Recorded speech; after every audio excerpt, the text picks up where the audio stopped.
The man raised the rifle and pulled the trigger. An iron barrel in the distance was easily pierced through. He then fired several shots in succession, all hitting the target. They had succeeded. Kalashnikov was overjoyed. He took the newly made gun to hand it over to the leader. A soldier beside him stopped him and asked what he wanted to see the leader for.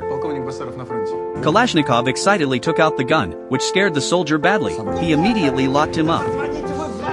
No matter how he explained, it was useless. Soon the leader returned from outside. The soldier hurriedly handed the gun to the leader and explained what had happened. The leader saw the special features of this gun at a glance. He immediately took it to the shooting range for testing. He was shocked. This gun was not only easy to handle, but also had extremely high precision. He immediately released Kalashnikov and let him continue his research. He also introduced him to the highest commander of the military region. The commander picked up the gun and tested it himself. After testing, the commander called Kalashnikov to him and ordered him to go to the military school for further study, preparing to represent the entire military region to participate in the national weapons competition. Subsequently, Kalashnikov arrived in Moscow. Here, the school assigned him an independent studio and also assigned him a female assistant to help solve the problem of not being able to draw. The diligent working attitude of the female assistant gradually attracted Kalashnikov. The two quickly fell in love.